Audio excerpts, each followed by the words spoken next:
Hola, yo soy Harold y ella es Lice. Te vamos a hablar de la curva salarial. La curva salarial es una metodología que utilizan las compañías para calcular objetivamente el salario de sus empleados.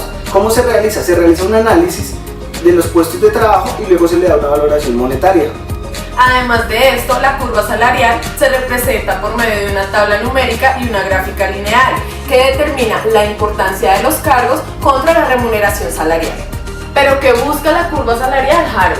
Busca motivar y estimular a los empleados a que logren mejorar el nivel de rendimiento dentro de la compañía. Lo que sí, también permite alentar una contratación de mayor impacto para la compañía, que le permita contar con personal calificado y que tenga una curva de experiencia, permitiéndole un mayor rendimiento a esto.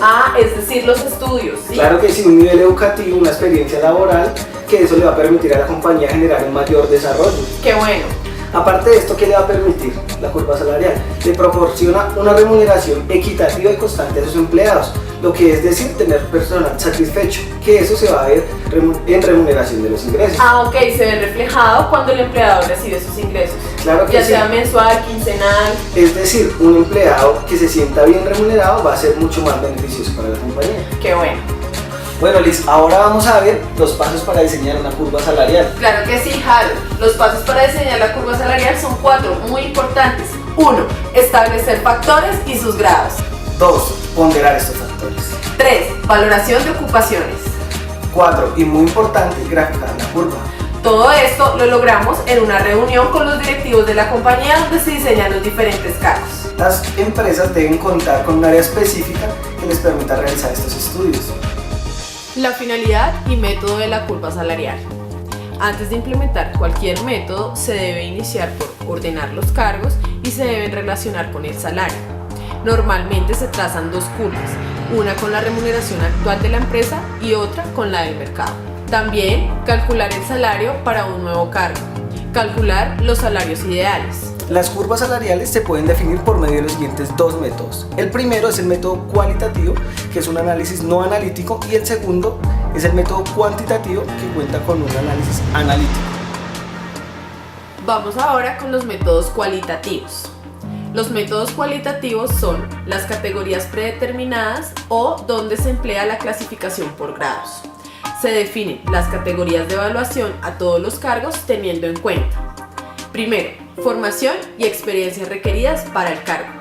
Segundo, el nivel de responsabilidad, supervisión ejercida y recibida. Tercero, grado de especialización o complejidad del trabajo a realizar.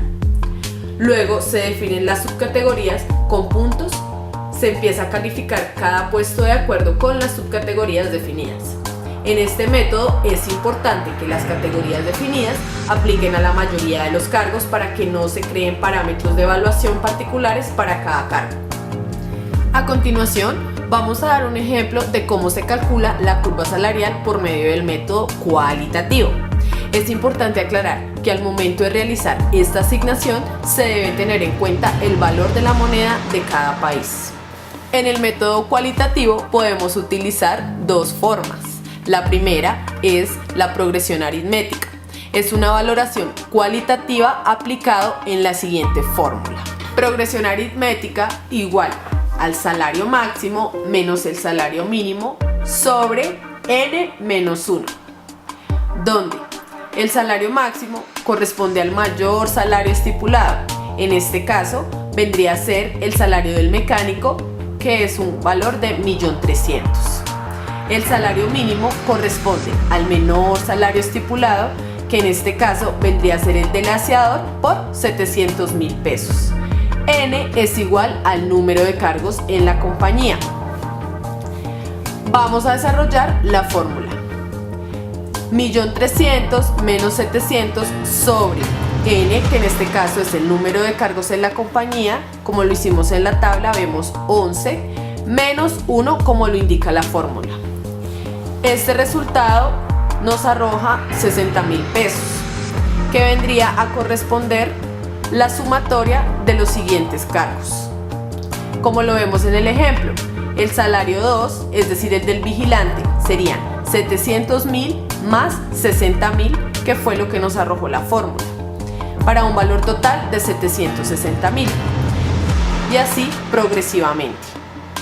La progresión aritmética la podemos representar por medio de la siguiente gráfica. Es una gráfica plana que está compuesta por el eje X y el eje Y, donde el eje X lo componen los cargos que se van a desempeñar dentro de la compañía y el eje Y está compuesto por los salarios y remuneración que va a recibir cada empleado. Ahora vamos con la progresión geométrica. La progresión geométrica es una valoración cualitativa aplicando la siguiente fórmula. Progresión geométrica es igual. Tomamos los 11 empleados de la empresa menos 1. De aquí sacamos la raíz cuadrada de 1.300.000, que es el salario mayor que compone la compañía, sobre 700.000, que es el salario mínimo. Esto es igual a 1,06. De aquí se desprende el cálculo de los siguientes salarios, lo que quiere decir que el salario número 2 sería los 700.000 pesos que tiene el salario número 1 por el 1,6 que nos arroja la fórmula progresión geométrica. Esto sería igual a 744.450 pesos.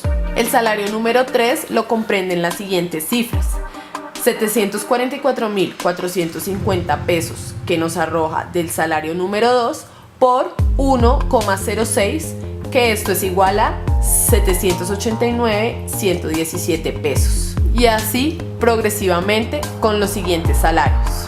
La progresión aritmética la graficamos de la siguiente manera.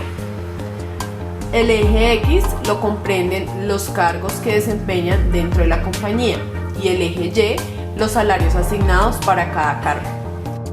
Ahora vamos con el método cuantitativo. Este método nos permite detallar los cargos de la empresa de mayor a menor importancia, asignando una valoración en puntos. Es importante definir el valor mínimo de pago de la empresa midiendo las condiciones internas, la cual se define basada en su política salarial. También se define el valor máximo de pago al puesto de mayor jerarquía, considerado dentro del esquema normal de las remuneraciones de la empresa. Se debe utilizar una progresión que relacione los salarios con los puntos y posterior a esto graficar los puntos versus los salarios. Vamos con un ejemplo del método cuantitativo para la empresa ABCD. Los cargos para este caso son asistente de costos, analista de contabilidad, analista de tesorería, contador administrativo, contador de servicios, jefe de tesorería, jefe de contabilidad, jefe de costos, subdirector y director. Recordemos que cada uno de ellos tiene un puntaje, el cual es. Recordemos que el salario mínimo que tiene la compañía para el cargo número 1, que es asistente de costos, es 1.100.000. Y el salario máximo que tiene la compañía en su política de salarios es para el director de 5 millones. El método cuantitativo utiliza la siguiente fórmula. BP es igual al salario máximo menos el salario mínimo sobre el puntaje máximo menos el puntaje mínimo. Para este caso, BP es la valoración por puntos, el salario máximo será de 5 millones, el salario mínimo de 1.100.000 sobre 1.000, que es el puntaje máximo que tiene el director, menos el puntaje mínimo, que en este caso lo tiene el asistente de costos, que es de 100. Esto nos genera un resultado de 4.333.33. Este valor es importante tenerlo en cuenta porque este valor se va a multiplicar por la diferencia de puntos. Para el segundo caso, el analista de contabilidad tiene 71 puntos. A esos 171 puntos siempre le vamos a restar el puntaje mínimo, que es del asistente de costos, que sería de 100 en este caso, lo que nos generaría un resultado de 71 puntos. Estos 71 lo vamos a multiplicar por el resultado que nos dio de la fórmula, 4.333, lo que nos generaría un resultado de 307.667 pesos, que se le suma al salario mínimo establecido en la empresa, que es de 1.100.000, logrando definir el salario para dicho cargo, que sería de 1.407.666. Realizando la gráfica de la curva, nos encontramos en el eje X con la valoración de puntos y en el eje Y con los salarios. Vemos allí que es una gráfica plana. Para definir los puntos de valoración debemos tener en cuenta los factores como la experiencia, la formación, la responsabilidad y el riesgo laboral. A continuación veremos la relación del salario mínimo para el año 2018 en 5 países, como lo son Colombia, Argentina, Estados Unidos, España y China. Veremos los valores traducidos de dólares a pesos. Entonces, para el caso de Colombia se encuentra con $265, que en pesos colombianos serían 781.000. Para Argentina serían 544 dólares, que en pesos colombianos serían 1.603.000. En el caso de Estados Unidos serían 1.047 dólares, que traducido en pesos colombianos serían 3.086.000. España serían 1.256 dólares, que en pesos colombianos no significan 3.702.000. Y China con 290 dólares, que serían 854.000. Aquí es importante aclarar que en países como Estados Unidos y España, la remuneración la calculan por horas trabajadas. Vamos a relacionarlo con dos ejemplos. En este caso lo vamos a hacer con el profesional administrador de empresas y el policía patrullero en los 5 países que hemos nombrado anteriormente: Colombia, Argentina, Estados Unidos, España y China. La curva salarial analiza los salarios en conjunto de los cargos dentro de la empresa para así lograr una equidad y poder hacer una asignación salarial establecida dentro de la compañía. Para concluir, es importante tener en cuenta que la curva salarial es un diseño importante para darle al trabajador un salario específico que no esté ni muy abajo ni muy arriba.